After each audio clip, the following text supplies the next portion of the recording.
Well, good morning, and thank you for bearing with us. Just a few little technical difficulties. But welcome to STL History Live and our presentation today, Discovery Tour of Hockey in St. Louis. I am Tammy Goldman, Director of Tourism and Group Sales. Today, I'm your host and technical assistant to hopefully ensure that the program runs smoothly. So due to our present situation, nearly all of our programming is virtual, as you know, because you are here. However, the museums are open, and by that I mean the Missouri History Museum, Soldiers Memorial, and our library. They're open to visit Wednesday through Sunday, but because your safety is our top priority, the capacities to the buildings are restricted and we do require advance reservations. It's easily done. All tickets are timed entry and free. To reserve, just go to plan your visit on our website at mohistory.org. Before I get started, just want to do my normal special thanks to all in the audience that are members of the Missouri Historical Society. We truly appreciate all you do for us. Your membership is extremely important. If you're not a member and would like to support the Missouri Historical Society, I will post a link during the program, or you can go to mohistory.org/support. Lastly, I want to appreciate and extend our thanks to the Zoo Museum Tax District. We sincerely thank you, St. Louis City and County residents, for your tax contributions. So before we get started, just a few details on how today's program is going to run. This will be roughly 30 to 40 minutes presentation, followed by a question and answer session. Again, dependent on time, we'll try to do that in 10 or 15 minutes. You can submit your questions through the Q&A button found on your toolbar. We ask that if you can submit them later into the program, we will do our best to answer all the questions. Again, the Q&A will be at the end of the program. Today's program is being recorded, so if you'd like to view it again, or better yet, share it with others, it will be posted in a few days on the Missouri Historical Society's YouTube channel. Lastly, your feedback is always very important to us, so we would appreciate it if you could answer a few questions for us after the program is over. A Kobo Toolbox survey will open in another tab in your browser, so keep an eye out for it after you leave this session. Easy for me to say. So let's get to why you're all here today. Today's program will be presented this morning by Erin Poelker, Community Engagement Coordinator, and BJ Vogt, Chief Preparator. However, today, they're not in those roles. They're huge, huge hockey fans, as am I. But today, they're your tour guides through hockey in St. Louis. Today, I've challenged them and asked them really to do the impossible. Take what was supposed to be a 6-hour tour and condense it into a 30-minute presentation. I do hope that I can persuade them to continue to work with me on the tour for next year's Discovery Tour season. But in the meantime, I think you'll enjoy what they've created. So with that, I'm going to stop talking and let BJ and Erin take it away. I hope you enjoy.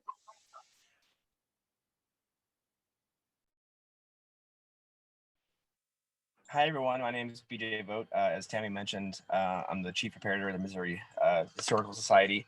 I also played high school hockey for Alsop Catholic High School over the MVCHA in Belleville, Illinois. My part of the tour is going to be talking about the amateur side of hockey in St. Louis, and so I hope to do it justice because there's a lot of information to get out there. I'm going to start in by kind of encapsulating some stuff that happened before pro hockey came to St. Louis, as far back as 1899, actually as far back as 1867, I apologize. And then we'll turn over to Erin. We'll kind of go back and forth talking between amateur hockey and professional hockey as they kind of pushed each other through the history of hockey in St. Louis. So I'm going to share our screen here.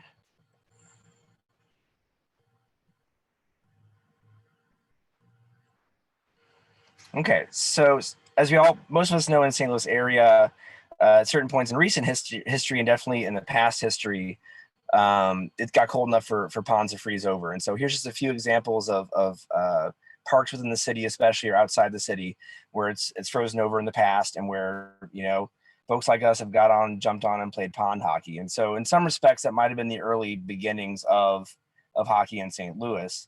One of the earliest recorded rinks was actually from 1867 to 1868 on the Olive Street skating park, which was owned by SS Lippincott.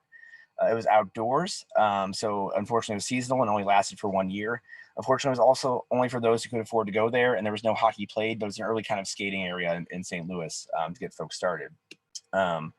Between 1899 and the early 1920s, 2 distinct indoor ice rinks hosted amateur ice hockey leagues that included as few as 3 teams and saw as many as 13 play.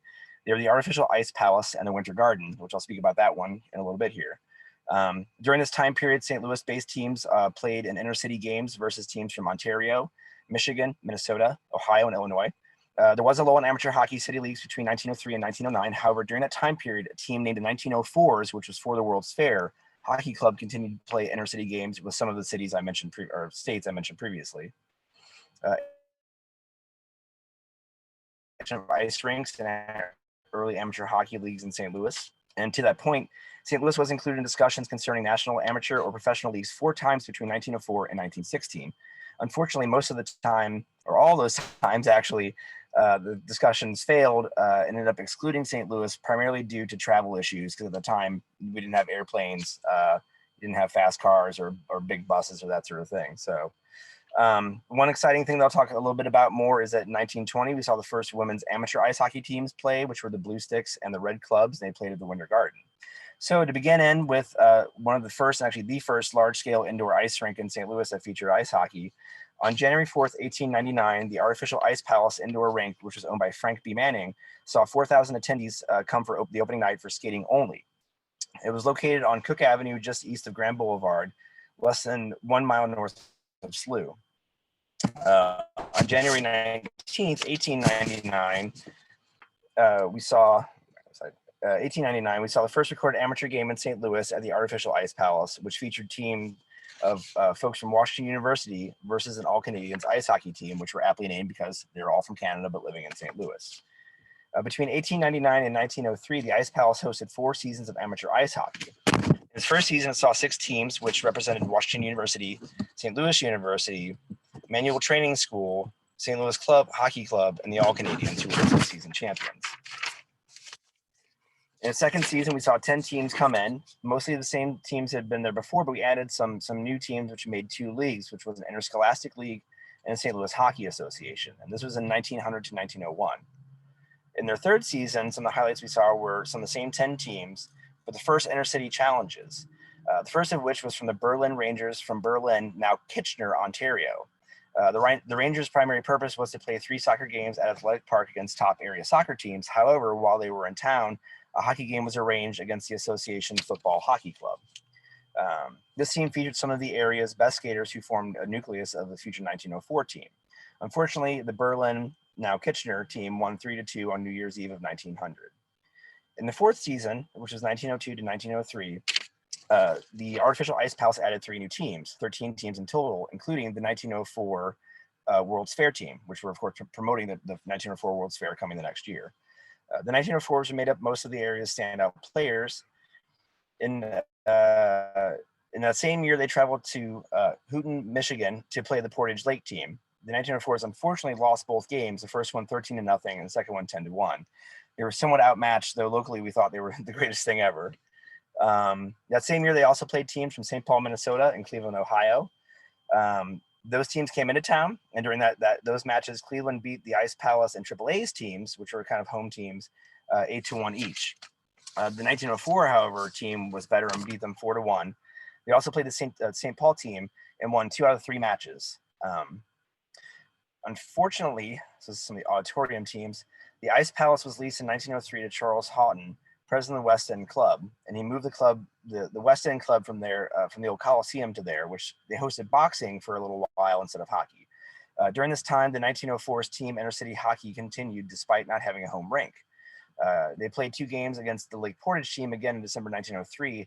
However, the Lake Portage team was still the much better team, as we lost, as the 1904s lost those games 21-0 and 24-0.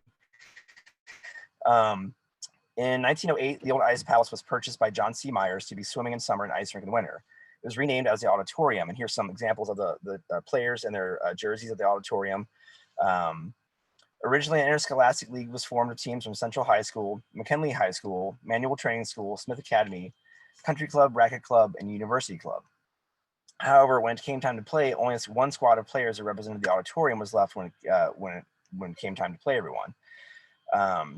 At that time, the Myers, who owned the rink, worked to schedule games with teams from other cities. It was eventually able to convince the Illinois Athletic Club team to play at the Auditorium in early February of 1909. The Illinois Athletic Club won both games 9-5 and 8-1, however. To add insult to injury, less than a week after these games, the Auditorium was closed due to financial hardships. It was first sold to the Polar Wave Ice Company, which, as you can see in this illustration, their buildings actually surrounded the old artificial ice palace, now the Auditorium. However, within a few months, Eddie Kokums, who was a former SLU football coach, took ownership of it and renamed it the Crystal Natatorium. So now that building's had 3 names. Similar to before, it would serve as a swimming pool during the summer and an ice rink in the winter. Stanley Willett, who was part of the ownership of the rink, attempted to bring in Eastern amateur teams and college teams to play, but it never really panned out. Because of the enthusiasm for amateur ice hockey in the city, as I mentioned previously, St. Louis was included in discussions concerning national amateur professional leagues 4 times between 1904 and 1916. The first discussion in 1904 included teams from Pittsburgh, Pennsylvania, Houghton, Michigan, both Sault Ste. Marie, Michigan, and Sault Ste. Marie, Canada, as well as Calumet, Michigan.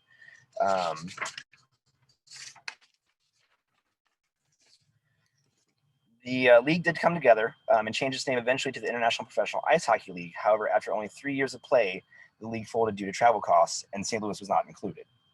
Another attempt was made in 1909, as well as 1910, in which one of the fathers of ice hockey here in St. Louis, Pop Gillespie, toured candidate cities including Chicago, Cleveland, Pittsburgh, Boston, and New York. The St. Louis team was slated to play at the Crystal Natatorium. Eventually, St. Louis and Pittsburgh were left out, so New York, Boston, and Chicago could test out travel impact. Ultimately, however, this idea also fell through. The last attempt in the early 1900s was in 1916.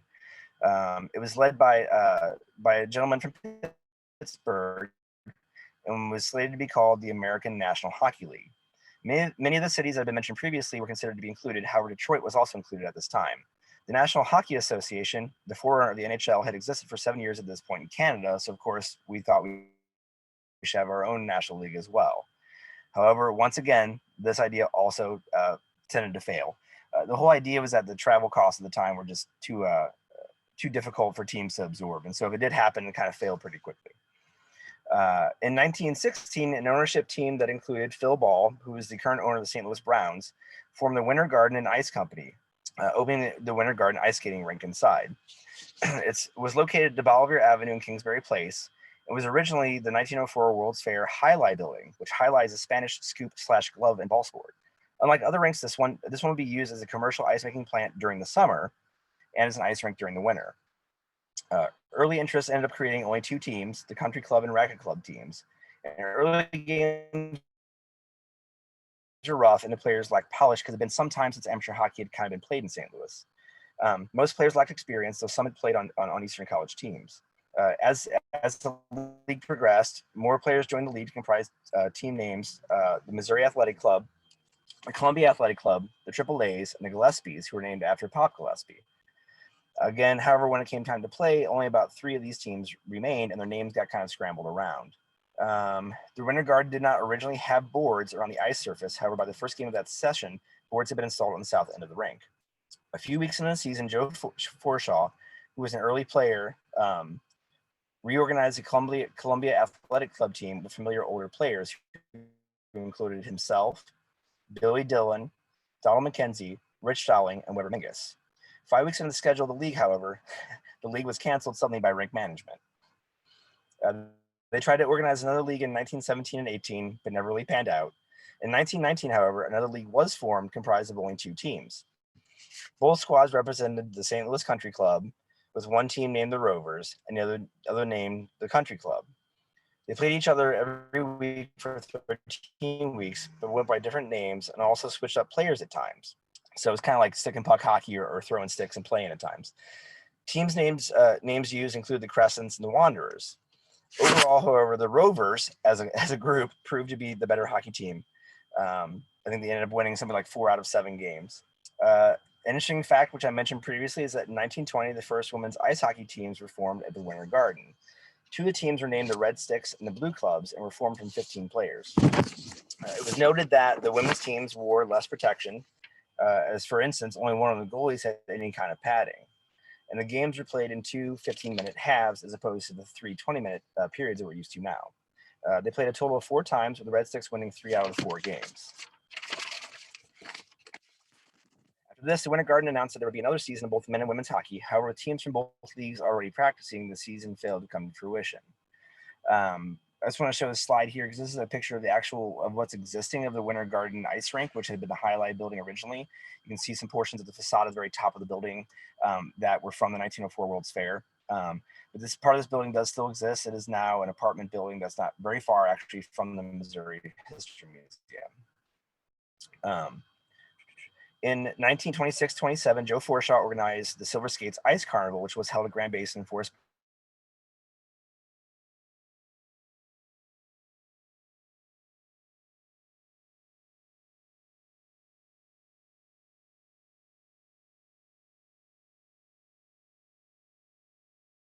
loosely comprised of players from St. Louis, played against the Chicago Athletic Association.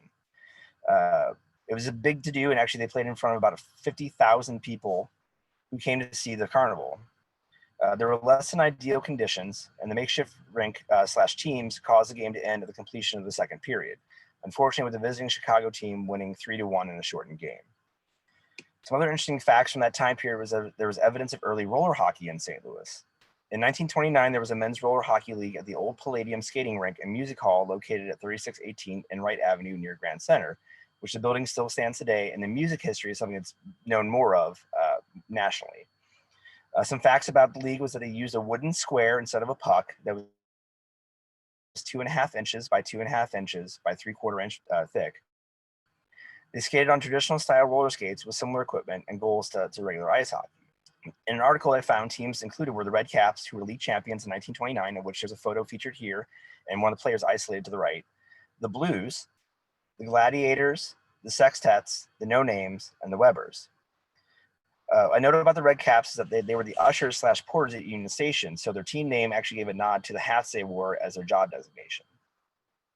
Also mentioned on this slide, Mac Halloran, who's the grandfather of Kevin Whitworth, is someone who we'll talk about the Whitworths a little bit later in amateur ice hockey in St. Louis, but they essentially comprise about 3 generations of amateur ice hockey in the city. The women's roller hockey, there was a women's roller hockey team league that existed at Lowe's Skating Rink around 1935. Lowe's Skating Rink at the time was located at 5425 Easton Avenue. It's what I found is that it was possibly a traveling roller rink. It was difficult to find more information about it, but that it probably jumped from city to city from year to year. They played using regular roller skates and field hockey sticks. This photo was taken by Isaac Sievers and is in the collection of the Missouri Historical Society. I'm now going to turn it over to Aaron for the pre-Blues professional hockey and early Blues history. All right, thank you, BJ, for that early primer on amateur hockey here in St. Louis. Like BJ said, I'm gonna talk a little bit about to pick up where he left off, but kind of talk about professional hockey, early professional hockey, and early Blues history. So, again, my name is Aaron Poelker. I'm a community engagement coordinator at the Missouri History Museum. Typically, that means I'm coordinating programs like this, not giving them. So, I'm going to thank you preemptively for your patience and bearing with me today. But let me first share my screen here. And I wanted to talk early about some of the pre-Blues professional hockey. So first, we're just as a segue from amateur to professional, we're going to mention very quickly the octopus. I found this photo in the Missouri Historical Society's online collections. This was an amateur, just kind of, it seemed more of an intramural team that I couldn't find much information about, but they did, it says in the background of that photo, Ice Follies of 1939. And this took place at the St. Louis Arena, which we'll obviously get into a little bit more, but that is a picture of the St. Louis Arena. being constructed. That obviously is its very own character, which I will get into more later. But as we move on from the Octopus, who were, like I said, an amateur intramural kind of team, we'll talk about our first professional team called the St. Louis Flyers. And they were a minor league team that played here in St. Louis at the St. Louis Arena in two different installments. First, from 1928 to 1942. And after a brief hiatus, they played it here again in 1944 to 1953. And we'll also talk about another professional team who were only here for a season called the St. Louis Eagles. And last but not least, the last pre-professional blues team that played here before the St. Louis Blues were established was a team by the name of the St. Louis Braves. And you'll see that interesting logo there. You'll probably be reminded of the Chicago Blackhawks. And we'll get into a little bit of why that, who the St. Louis Braves are and why they have that logo.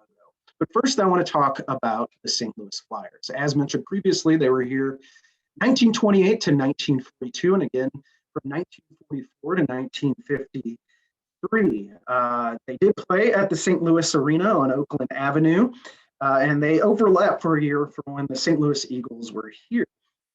They did have a few highlights. They're a pretty well regarded team, as you can see in that.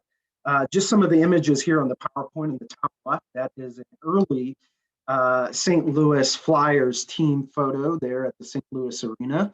And then right below that is just kind of their logo that I thought was fun to include. But they did have some highlights. They were very well supported. That's going to be a theme that you're going to see throughout this presentation, that the St. Louis community really embraced hockey and supported whatever team we had pretty much to the best of our abilities. But the St. Louis Flyers, they did win 6 regular season titles. They played in the American Hockey Association, and which is kind of analogous and later would be called the American Hockey League, which is still a current minor league team or minor league league that still plays in current days. They did win 5 playoff championships too. So they were moderately successful, and this is kind of the jumping off point and starts some of the enthusiasm you'll see for future professional teams.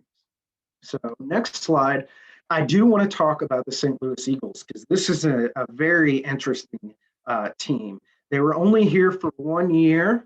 That's their roster right there at the St. Louis Arena. They took that photo. There is their uniforms right there. I found that photo on the Hockey Hall of Fame website. So just keep in mind that logo. So that logo right there is the St. Louis Eagles. It was very much inspired by the Anheuser-Busch Eagle. So a little bit about the Eagles. They were, before they came here, they were previously the Ottawa Senators, which is a current NHL team now, but they did disband at that time in 1934.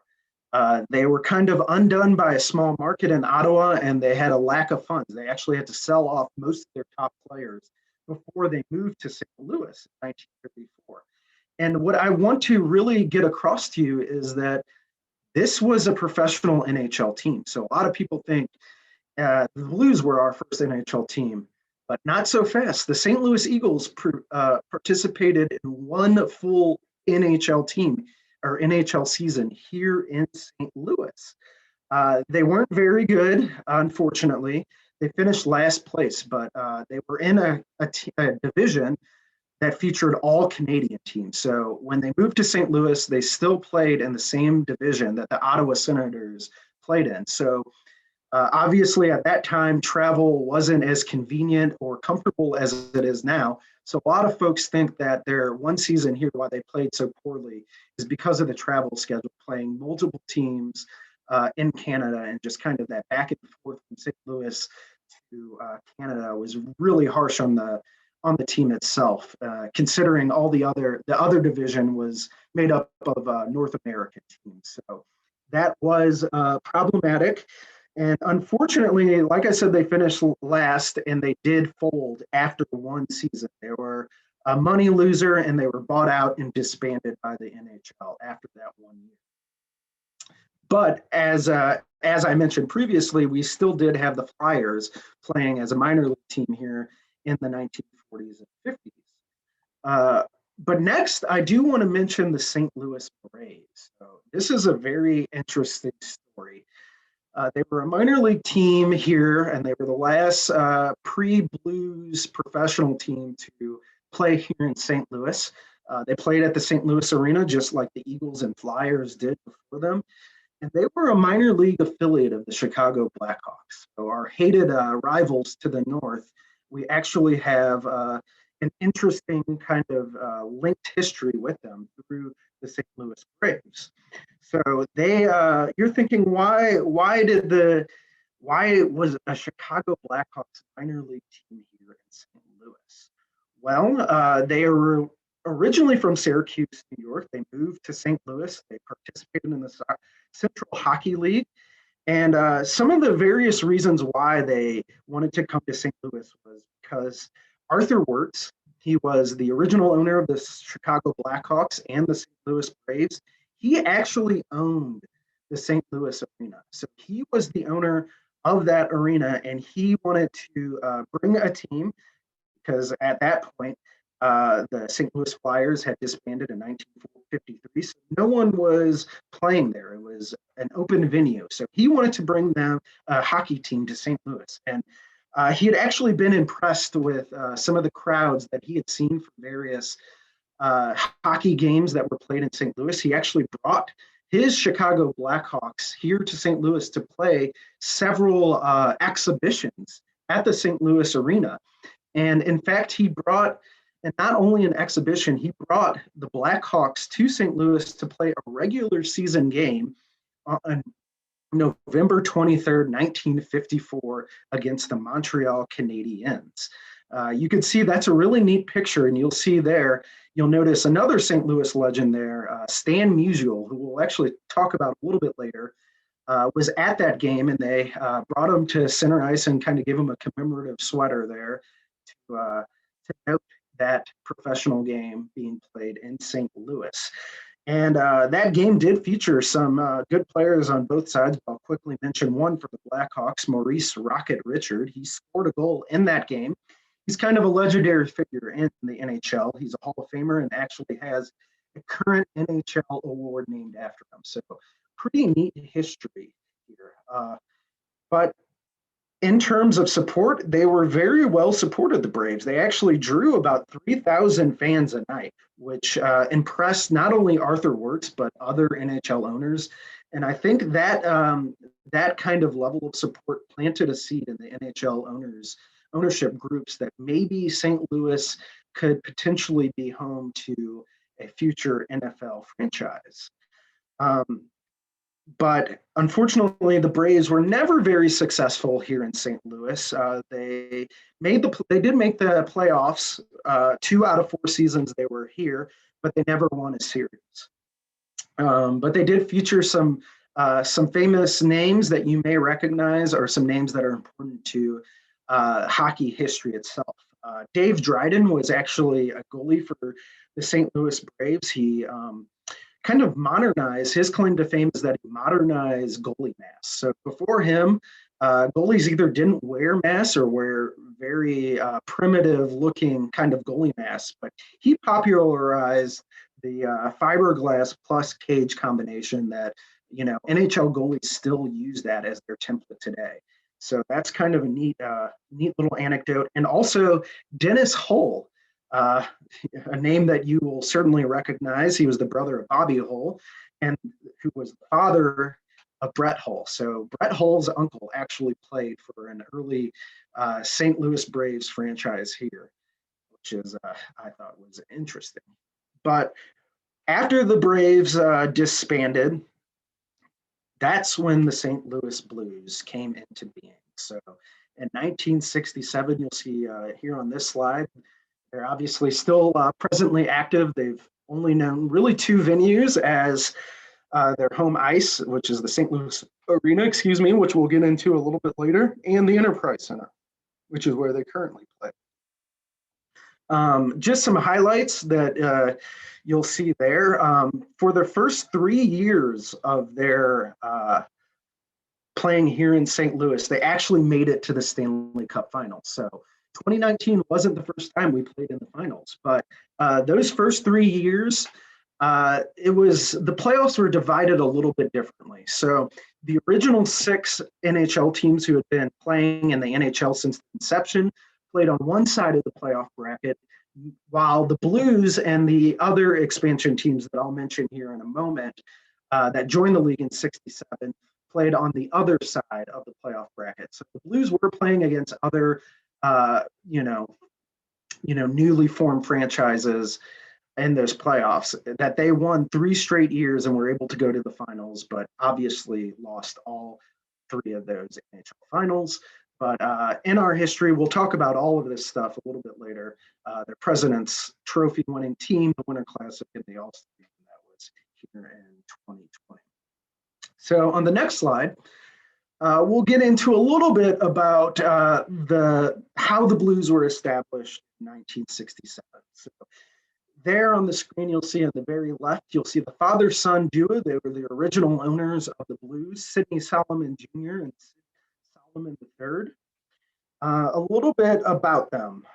So they were a father-son duo. They ran a life insurance firm called Sidney Solomon Jr. and Associates. It was actually Sid Solomon III, so the younger, the son. It was his idea to actually purchase the Blues. He had attended some of those early exhibition games that I mentioned previously, and it seen the support of the St. Louis community during those games and kind of the enthusiasm about hockey.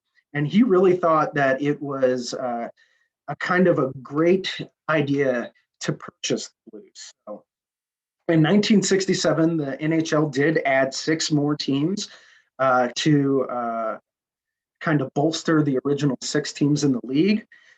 In addition to the Blues, the Philadelphia Flyers, the Minnesota North Stars, the LA Kings, the Pittsburgh Penguins, and the now defunct California Seals joined the league that year. The Solomons, they paid about $6 million to purchase the Blues, and that included $4 million to purchase the St. Louis Arena from Arthur Wirtz, which is one of the motivating factors for him wanting a franchise in St. Louis was to offload that arena, and which the Solomons did. They purchased it for $4 million. They also paid a $2 million expansion fee plus a $10,000 application fee. So that's about $6 million. If you were to factor in inflation and bring that up to 2020 money, that's roughly $47 million in 2020 money. So let me give you a little bit of a comparison. In 2018, the Carolina Hurricanes, which is a current NHL franchise, was sold for around $420 million. So I think you'd have to say the Solomons, for their time even, were able to get a little bit of a deal on a good deal on purchasing the Blues. But those other images right there are a season ticket envelope that season ticket holders would have received their tickets in. I don't believe that's from the original season, but maybe a season or 2 after the Blues came here. And then right next to that is a 1971 Stanley Cup playoff ticket that our hostess Tammy Goldman's brother actually found and sent. So just some cool items there. As we move on, you'll remember that picture of Stan Musial at the Blackhawks Montreal Canadiens regular season game that took place here in St. Louis. He was a hockey fan and was a part of that.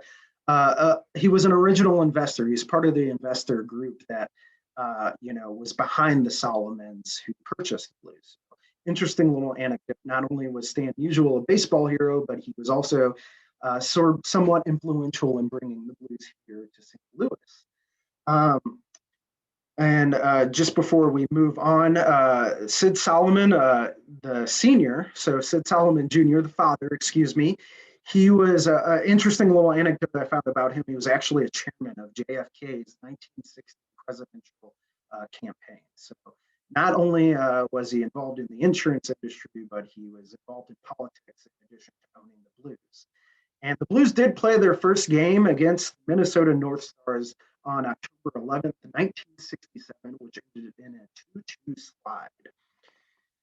Okay, as we move on a little bit here, I did mention the St. Louis Arena. It is really its own character.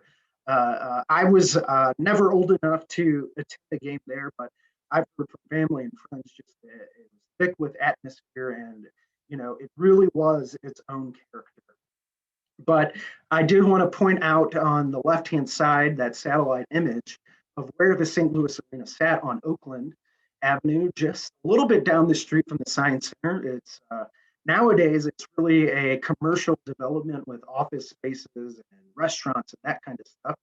But at that time, it was a fairly large arena, as you'll see in that image down in the bottom right. But I did want to draw your attention to that quote in the upper left-hand side. That is a quote I found from a former NHL player named Jeremy Roenick. He played for years for the rival Blackhawks, but this is a quote kind of talking about some of those old arenas, but specifically the St. Louis Arena. He said, "Those buildings had their own character, their own smell, their own sounds, and I could close my eyes and hear that organ play in St. Louis, and I knew where I was."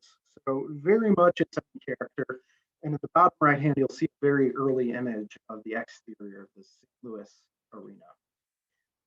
I do want to talk about, it was known as the Checker Dome in the 70s, and it wasn't just a hockey venue, right? I mean, this was a multi-use facility. It hosted concerts, political conventions, March Madness Final Fours, NCAA hockey, Frozen Fours. And in that one image in the upper left-hand corner, I don't know if you could see the sign, but it's actually a sign welcoming Ronald Reagan. So this wasn't just a place where the Blues played. It really was kind of a community center or even convention center at that. It was originally built in 1928 to host a national dairy show. St. Louis, we had actually had a large kind of convention-esque center that we tore down called the St. Louis Exposition and Music Hall, which was one of the venues for the 1904 World's Fair. So when we built this, it was really to provide another sort of venue for those sorts of conventions or exhibitions. But it did morph into, a concert venue and a hockey venue and all the other things it hosted. But I did want to mention, at the time of its building, it was the second biggest indoor entertainment venue behind only New York City's Madison Square Garden. So that bottom image is just an exterior shot of the arena, shortly before it was demolished. And I did want to add one more picture of it to give you kind of an idea of what it looked like inside during an actual Blues hockey game. You could see just kind of the fans were right on top of each other and, just very thick with atmosphere. As we move on, I'm going to talk a little bit before I turn it back over to BJ about some of those early notable Blues players. So I want to draw your attention to the upper right-hand corner. That's Al Arbour. He was the first Blues captain. He captained the team from 67 to 71. He, had actually won 3 Stanley Cups before he joined the Blues. He had won 1 with the Blackhawks and 2 with the Toronto Maple Leafs. And another interesting little anecdote, he actually served as coach after his playing career was over for 5 months for the Blues during the 70-71 season. But he's really made his name, though, after playing for the Blues during a coaching career in the 1980s. He was the head coach of a New York Islanders franchise that was really had a dynasty in the 80s. He won 4 cups. So he won 4 Stanley Cups as the coach of the New York Islanders. And this will kind of, this will be a trend that you'll see a through line with the Blues history of players winning cups before and after they're with the Blues, never with the Blues. So it's kind of an infamous part of our history, but a part of it nonetheless. Right next to him on the left side there is Red Berenson. He played for the Blues from 67 to 71 and again from 74 to 78. He also served as Blues coach from 79 to 82. And when he was head coach, they did win a division title in 1980 to 81. But he's really known as a legendary figure in college hockey. He was the longtime head coach of the University of Michigan's men's hockey team, actually only retiring a few years ago in 2017, and was inducted into the U.S. Hockey Hall of Fame the following year in 2018. Below him, I want to mention Jacques Plante. He was not a part of the original expansion team in the Blues, coming a little bit later, playing for us from 68 to 70. He's kind of a legendary figure in hockey. Widely considered one of the greatest goaltenders of all time. He really modernized the way goalies play the game now. You'll see him down there kind of in that crouch in the bottom left-hand side. But he won. He was a very successful player, and he won 6 Stanley Cups with the Montreal Canadiens before even coming to St. Louis. And then I do want to mention, of course, you can't mention early notable players without mentioning the Plager brothers, who many of you will know. Bob Plager, he's still very much involved with the franchise even to today. They were kind of nicknamed the Battling Brothers. They were both defensemen. They were early leaders for those 3 Blues teams that, those 3 years that we went to the Stanley Cup finals. They were hard-nosed players. Bob played his entire career with the Blues, actually, both playing from 67 to 77. And he actually coached the Blues, interestingly, for 11 games during the 92-93 season. But after those 11 games, opted to return to a front office job he had with the Blues at the time. His brother, Barclay Plager, they were both very close. He played for the Blues also from 67 to 77 and coached the Blues. He was a coach during the 77 through 83 season. And many of you will remember that he actually tragically died of brain cancer at 47 in 1988. So I wanted to include that picture of Bob and Barclay's numbers in the rafters together because it was an emotional scene when Bob's number was retired in 2017 before a game. But they also there was a third Plager brother. If you didn't know, his name was Bill, who played parts of 4 seasons with the Blues in the late 60s and early 70s. And that last picture, Gary Unger, I want to mention him because he was a very important player for the Blues in the 1970s, which I won't mention too much about that decade of Blues hockey. But he's a very important in NHL history because he set a consecutive games played streak on February 18th, 1976, when he played in his 631st consecutive game. He would actually continue adding on to that record, and that record would end up at 914 games. So he played in 914 consecutive games, with that streak ending on December 21st, 1979. And that record only lasted until 1987 when another NHLer, Doug Jarvis, who played for the Hartford Whalers, broke that record.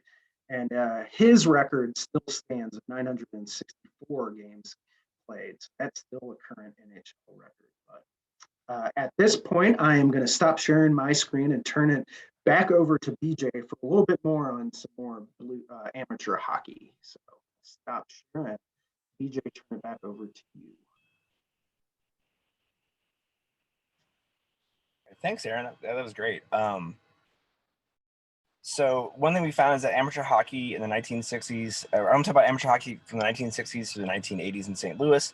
And of course, something we found was that originally professional hockey was brought on by the amateur hockey, but now amateur hockey was being bolstered by professional hockey. There was an increased interest in amateur hockey because of the Blues' success in their first 3 seasons. One of the earliest rinks and programs in the area was Winterland Ice Rink and Hockey Program, which opened in 1967. Eddie Olson and Jim Whitworth were founding fathers of Winterland Instructional League, and also it was the home of the Blues Hockey School, which was coached by early Blues players Bob Plager and Noel Picard. Winterland Ice Rink was located at 11443 St. Charles Rock Road in Bridgeton, and at the time it was the only indoor rink in town after the Blues were founded in 1967. The Winterland rink did close in the early 70s, and the hockey programs ran by Oslin and Whitworth moved to Olivet Ice Rink by 1975-76 and only ran for a few years after that. Jim's son, Kevin Whitworth, started a new hockey program at the Webster Groves Ice Rink in 2009 based on the programs his father and Eddie Olson started back in 1967. And actually, Kevin is standing by his father in this son, which his father is the coach of the team. The original Winterland building still exists, but it is used as a commercial library services building. In August of 1970, the St. Louis University Billikens hockey program started. Bill Selman coached all of the original 9 seasons, and they played in the Central College Hockey Association. Between 1971 and 77, SLU won the CCHA 4 times between 72, 73, 75, and 77.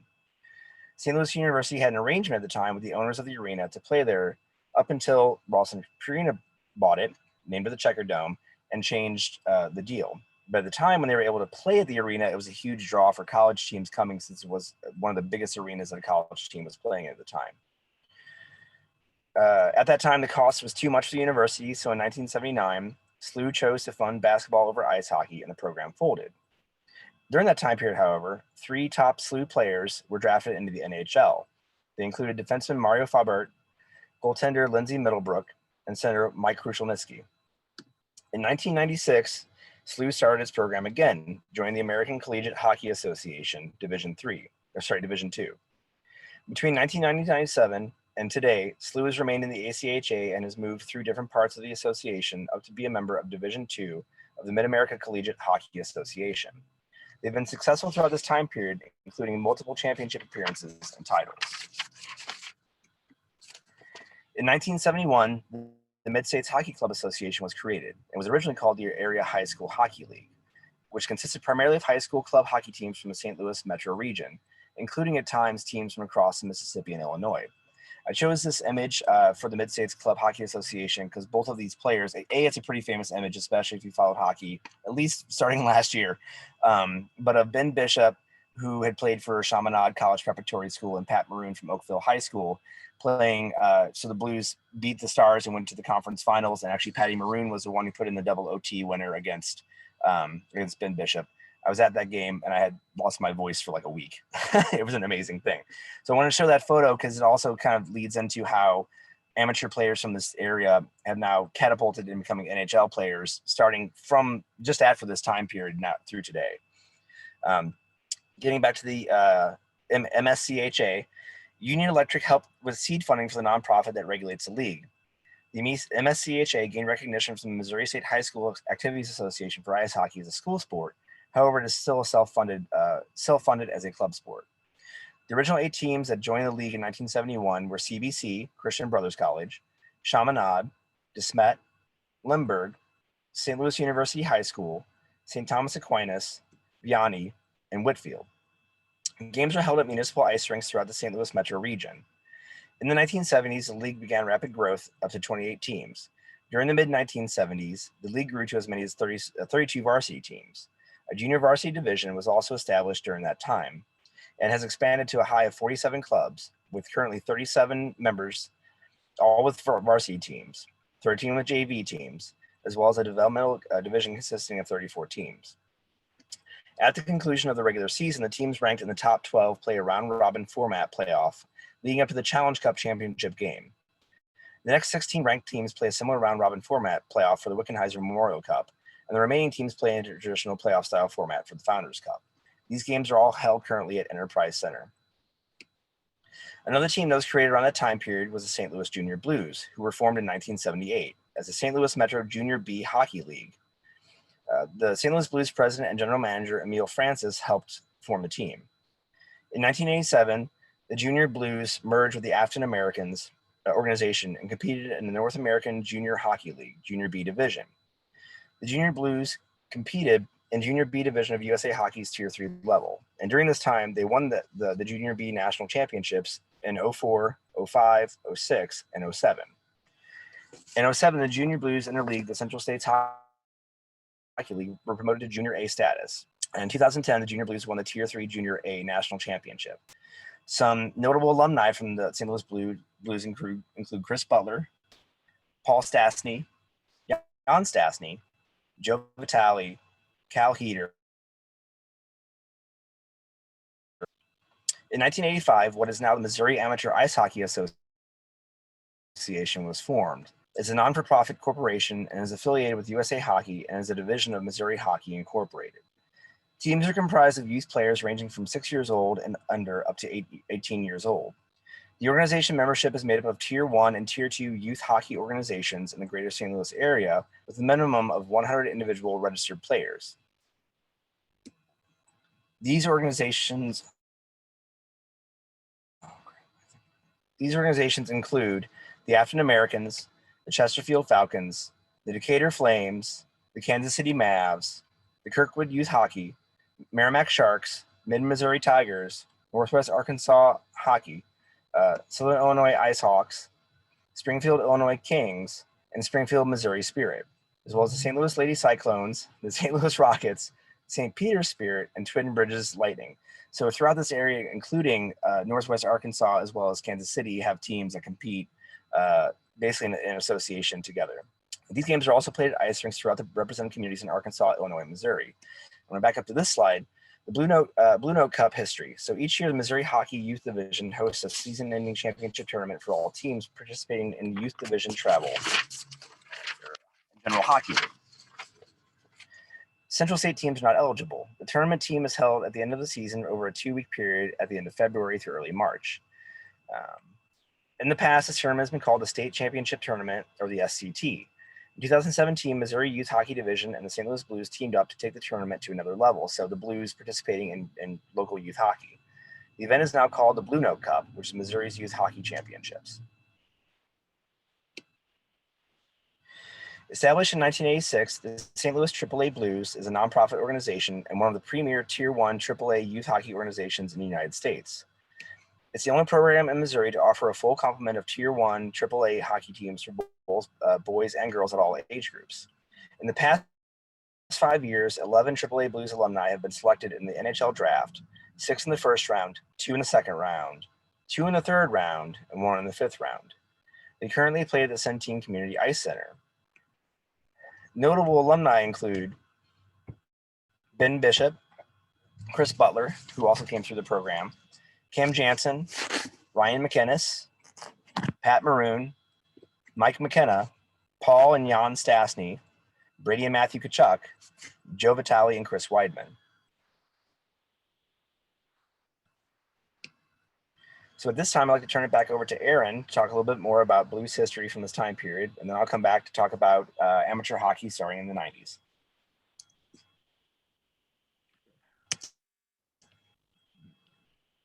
All right. Let me reshare my screen. Okay, I know we're running short on time here, so we'll try to get through this rather quickly, but we'll just kind of go into more Blues history, specifically from the 80s and 90s. These were kind of highlighted by playoff futility. We made the playoffs every year from 79 to 2004, but no Stanley Cup appearances. In fact, in the 80s and 90s, we made the playoffs every season, but only made it past the second round once. And over there, you're seeing a satellite map of where the Blues currently play, the Enterprise Center. And that's the original photo of the Kiel Center. Obviously, it's known as the Enterprise now. So just quickly, two iconic moments that I wanted to mention in the late 80s and early 90s. On the left-hand side, that's what's known as the Monday Night Miracle. That was a 1986 playoff game against the Calgary Flames. It was the Western Conference Finals. So one of those times we actually made it past the second round. Going into Game 6, Calgary had a 3-2 series lead. And then in the game itself had a 4-1 lead with only 12 minutes left in the game. Blues player Greg Pieslawski scored 2 late goals, and the third descended into overtime, with Blues legend Doug Wickenheiser scoring the OT winner to win the game and send it to a Game 7. So this was a really iconic comeback and a moment a lot of Blues generation fans of older generations remember this moment and and look back to it as a very significant moment. But unfortunately, Calgary would go on to win a tightly contested Game 7 by the score of 2-1 a few days later to send them to the Stanley Cup Finals. And right next to it, I have a newspaper clipping of what was known as the St. Patrick's Day Massacre. That was a game in the early 90s on St. Patrick's Day 91, and the Blues played their fierce rivals, the Blackhawks. We had actually just met them in the 3 previous years' playoffs. So the intensity was high going into this game, and it was noted by just all-out brawls and fights that broke out throughout the game. It resulted in 272 penalty minutes between the two teams. 12 players were ejected. Things got so heated on the sidelines that the coaches of the respective teams, Brian Suter of the Blues and a future Blues coach, Mike Keenan, who we'll talk a little bit about, nearly got into an altercation. So these were 2 real significant moments in the late 80s and early 90s that really a lot of Blues fans of generations past remember. So quickly, we'll just kind of mention some of the key names from the 80s and 90s. Bernie Fedorko, who's there in the upper right-hand side. Obviously, you have to mention Brett Hall, who's arguably the greatest Blues player ever in his partnership with Adam Oates. There's a quote right there at the bottom right-hand side that Adam Oates talking about the partnership between he and Brett Hall that produced over 2.5 seasons. It produced 212 goals for Brett Hall and 228 assists for Adam Oates. So just eye-popping numbers for the 2.5 years they were together before Oates was traded to the Boston Bruins in February of 92. Below them is Mike Keenan, kind of a persona non grata amongst most Blues fans. He's a very infamous coach in Blues history, a very mercurial personality. At that, he had lots of conflicts with Blues players, including Brett Hall. He and those two got into it, but I don't have enough time to go into kind of all the animosity between he and the front office and he and the players. But just rest assured, he was a very infamous figure in Blues history. But what more can you say about Brett Hall? I just want to mention some of his career highlights. He was acquired via trade from the Calgary Flames in 1988. He captained the Blues from 1992 to 96. He won the Hart Memorial Trophy, which is the NHL equivalent of the MVP and the Lester B. Pearson Award, the most outstanding player in 1991 when he scored 86 goals, which is good for third best all-time single-season goal scoring tally, only behind 2 seasons of Wayne Gretzky. And then at the bottom, I do want to mention very quickly that 1999-2000 President's Trophy winning team. So the President's Trophy is awarded annually in the NHL to the team that has the most points totaled at the end of the regular season. And you get points by winning games or tying, which you could back then. And the Blues won their first and only President's Trophy that year as the best regular season team. That coincided with Chris Pronger winning a Hart Memorial Trophy, which is the MVP. And you'll see Joel Quenneville right there. He was the coach of the Blues during some of our successful years in the late 90s, early 2000s, before he would go on to coach that Chicago Blackhawks dynasty that won 3 cups in the 2010s. But I do want to mention quickly that the Blues actually did come very close to either moving or folding as a team. They came, Ralston Purina had a period in the 80s where the team wasn't doing so well financially. The owner had a deal to sell the team to a local businessman and who was planning on moving the team to Saskatoon, Saskatchewan. Long story short, that deal was nixed by the NHL Board of Governors and the Blues were later sold to a local owner who saved the team, but we did come perilously close to losing the Blues. Okay, quickly, I want to mention a key moment, the 2010 draft. Those 2 players right there on the left is obviously Vladimir Tarasenko, and on the right is James Schwartz. I mentioned this draft because those 2 were selected in the first round. Schwartz at 14, Tarasenko at 16, and they kind of provided part of the foundation for that Stanley Cup winning Blues team in 2019. So that was a very key moment. But just quickly, Tom Stillman, the current owner of the Blues, he bought the team in 2012 from an ownership group fronted by Dave Checketts that was not doing so well financially. But he brought the team and has kind of built up the reputation and reignited that enthusiasm that we've seen for Blues hockey and professional hockey here in St. Louis since the very beginning. I'll quickly mention my favorite moment before the Blues won the Stanley Cup in 2019 was a playoff win in the first round over our arch rival Chicago Blackhawks, avenging a loss to them 2 years earlier. And then, of course, you have to mention the 2017 Winter Classic, which was really 6 years in the making. We had been trying to get the Winter Classic here to St. Louis. We finally got it in 2017. It was hosted at Busch Stadium, outdoors to a crowd of nearly 47,000 people. So that really announced to the hockey world that St. Louis is a force enthusiastic in terms of enthusiasm and in terms of success. We went on to beat the Blackhawks at that Winter Classic 4-1. And then I just wanted to mention that top right-hand corner is the Centene Community Ice Center, which was opened in 2019. It's an $83 million multi-use facility, and it hosts, the Blues practice there, but other amateur teams compete and play competitively there. So that's just very quickly, but I do want to turn it back over to BJ, and he'll talk a little bit more about the growth of amateur hockey and bringing it up to date into the 2020s. So let me stop sharing my screen and turn it back over to BJ.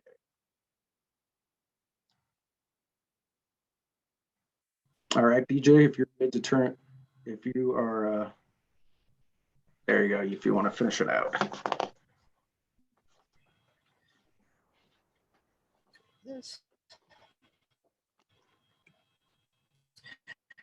Okay, so I'm going to just talk a little bit quickly, hopefully, about amateur hockey from the 90s in the St. Louis area. And so, as I mentioned earlier, I played 96, 98, which was the first 2 years they had teams.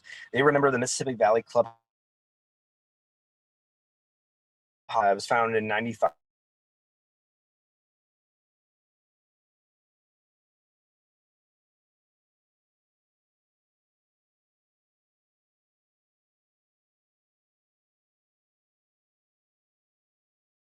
The original founding teams were Edwardsville, Wood River.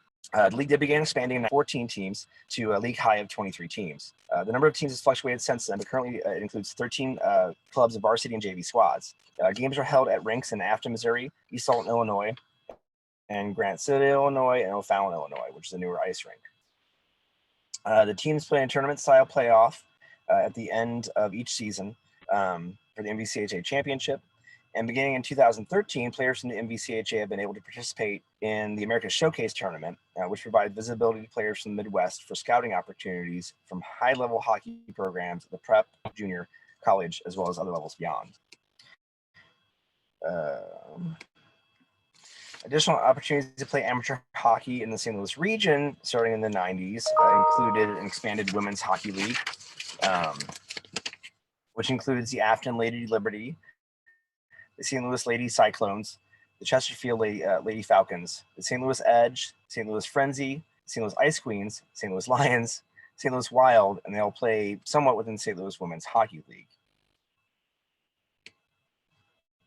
They're able to play both locally, regionally, and nationally. In 1994, Blues Special Hockey, formerly the Gateway Locomotives, was founded by Tony Sansone Jr. with help from Kelly Chase and a few other folks. It was based on a program that they experienced near Toronto, Canada, that Tony had read about. Blues Special Hockey was the first program to offer an organized ice hockey program for both youth and adults with developmental disabilities such as Down syndrome and autism in the USA. Today, there are over 50 teams in 30 cities with 1,500 players participating in similar programs across the US. In November 1994, the first ever game between two separate hockey teams with developmental disabilities was held in St. Louis. The Gateway Locomotives played the Grand Ravine Tornadoes from Toronto, Canada, and memorabilia from that game is on exhibit in the Hockey Hall of Fame in Toronto. In '96, representatives from special hockey teams in St. Louis, Denver, New York, Toronto, and Ottawa met in St. Louis to form a league for teams to compete in international play. This league, which is called Special Hockey International, or SHI, now has almost 4,000 players on 75 plus teams in Canada, 50 teams in the USA, and 2 teams in London. Disabled Athletes Sports Association, or DASA, sled hockey, was founded in 1997 to provide physical therapy to children by emphasizing their abilities over their disabilities. Their home offices are actually located in St. Peters, Missouri. DASA has expanded into a successful sports club that grooms national champions, international record breakers, and Paralympic gold medalists. And a couple of these slides I just wanted to show, you can see the gear actually used as a sled that has blades on the bottom and sort of a stabilizer on the front. And I've also actually seen a few of these games. I have a friend who was paralyzed from the waist down after a car accident, and so I watched a few of these games. They're very physical games. They're just as, if not more so, physical than hockey games, not played on sleds. So sled hockey is just one of the many sports that DASA has helped develop. Instead of using ice skates, players sit on a specifically designed sledge equipped with 2 skate blades. They use 2 short hockey sticks, not only for shooting, I'll go back and kind of see the short hockey sticks, but in passing, but also propelling themselves across the ice with the metal picks attached to the top of the shafts. During the 90s as well, we saw a huge boom in roller hockey being played in the region. And this is brought on not only by the Blues also being competitive once again, but also by the creation of St. Louis Vipers. They were an original member of the Roller Hockey International League from 1993 to 1999. They'll actually be returning in 2021 in the National Roller Hockey League. Over their 6-year existence in the 90s, the St. Louis Vipers had a total home attendance of 332,412 people in 71 home games, which averaged about 4,600 people per game. The largest home crowd in Vipers history was the final regular season home game in 1997, with an attendance of over 14,000 against the New Jersey Rock and Rollers. The last official sporting event played at the St. Louis Arena was on August 16th, 1994, versus the Tampa Bay Tritons in front of 11,146 people, the second largest arena, which had led to St. Louis amateur hockey, which, again, being from across the river in Illinois, had a little less ice hockey, but more inline hockey, outdoor rinks, and some indoor rinks.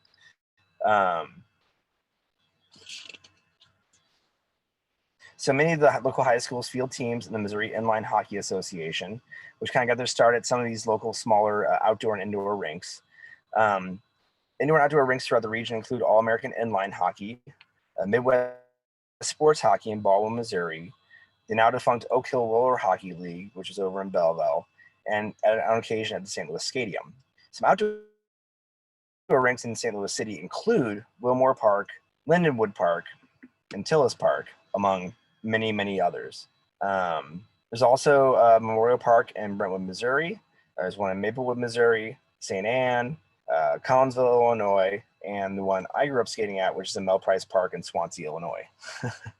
I'm going to kind of end the amateur side of this by talking about the St. Louis Amateur Hockey Hall of Fame. It was created originally around 2008, but has inducted folks all the way back from the beginning of amateur hockey history. It was created to honor and celebrate those who support, promote, and expand amateur hockey throughout the St. Louis region in accordance with our shared values of leadership, sportsmanship, fairness, and integrity. The inductees do include past players, coaches, administrators, referees, and builders. The first group of inductees in 2008 included player David Bates, coach Charles Busenhart, administrator Tom Herster, builder James Lost Sr., administrator Herman Kriegshauser, referee Bill McKenna, coach Eddie Olson, whose name you heard earlier with the Winter Sports Ice Rink, coach Bud Stieg, and many of the people mentioned in this tour, especially in the amateur side, have been inducted or considered for induction. So that's what I have for the Amateur Hockey Hall of Fame, or amateur side of hockey in St. Louis. Sorry we were so fast, but we had a lot of information to go through. So I'll go back to Aaron now to talk about the Stanley Cup victory in 2019.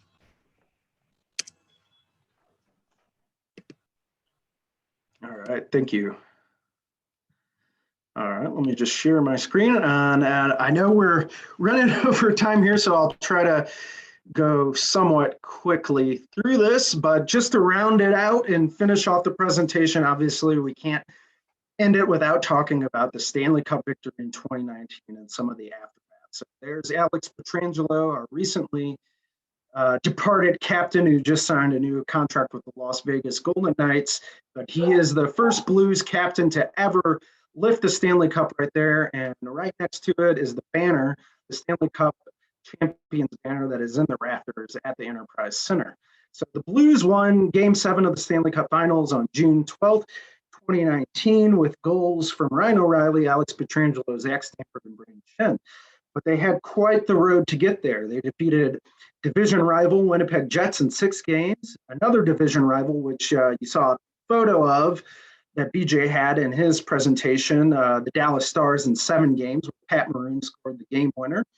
And then in the Western Conference Finals, defeated the San Jose Sharks in 6 games. They actually played 26 games in the 2019 Stanley Cup playoffs, which was tied for a record of amount of games played in the playoffs until the Stars played 27 games in this past year's playoffs. So a very harrowing journey to win the cup, but it was obviously well worth it. And then lastly, we'll talk about the Stanley Cup victory parade, was just an afternoon of celebration. It took place, it went down Market Street and ended at the Arch Grounds. And there's a cool photo of Ryan O'Reilly with the cup above his head, walking down Market Street. And just some photos of the day. It was a rainy morning, but right as the parade started, it seemed the rain stopped and the clouds parted and the sun came out, and it was just a great festive atmosphere. And those are some of the photos I took of the parade that day, which is just, obviously everyone, tons of Blues fans everywhere in their memorabilia celebrating the Stanley Cup victory. And then we'll kind of end our tour by rounding it out, coming back to the Missouri History Museum and talking about the history-made gallery that we had at the Missouri History Museum after the Blues won the Cup. It was a collaborative effort between the museum and the Blues that was just a small installation of memorabilia, of objects, sticks, jerseys, and such from their road through the playoffs last year that appeared on the upper level of the museum. And there's my co-presenter, BJ, installing some of those objects for that History Made series. And then lastly, one cool note is that the Blues held their Stanley Cup ring ceremony. So those big rings that they got for winning the Stanley Cup, they actually held that ceremony at the Missouri History Museum in our Grand Hall. So that is quickly a very quick look into the Blues and professional hockey history here in St. Louis. Obviously, there's such an incredible volume of history out there that you can explore or email me and ask more about afterwards. We couldn't fit everything into this presentation. And obviously, we had a lot of trouble even keeping it to a half an hour to 40 minutes. So I do want to bring back in BJ now, if you have any questions, and we can kind of stop sharing and take any questions you may have.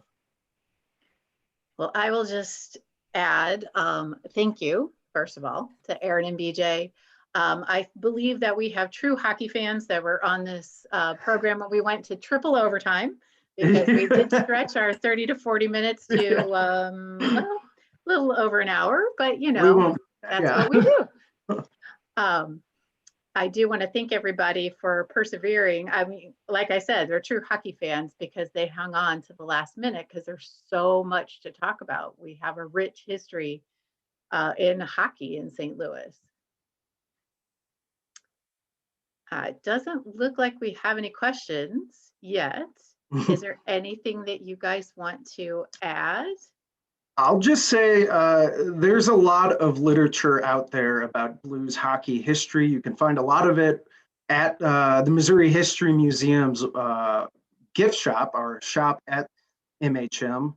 And also I did want to mention, just if you're on social media, there's a lot of good follows. You can follow Jeremy Rutherford, who used to be the Blues beat writer for the St. Louis Post-Dispatch. He now writes for another website called The Atlantic, but he's a good resource for information. There's also another Twitter user on Twitter called, I think it's just called St. Louis Blues History, and that user just posts photos and old box scores of blues history. So there's a lot out there. We couldn't get to everything, but I hope we were able to give you a small primer on St. Louis Blues hockey history. Well, wonderful. From one rink rat to many others out there, and I know BJ is another. I grew up with hockey, whether it was the Blues or working at a skating rink. So I think you guys did a phenomenal job. I know you felt like you skimmed the surface, but you kind of took us under the ice to learn some really cool stories. So hopefully next year we'll be back on a bus and we can take this on the road. Yeah. Thanks, everyone. Yeah, thank you, everyone. Thank you. Have a great day.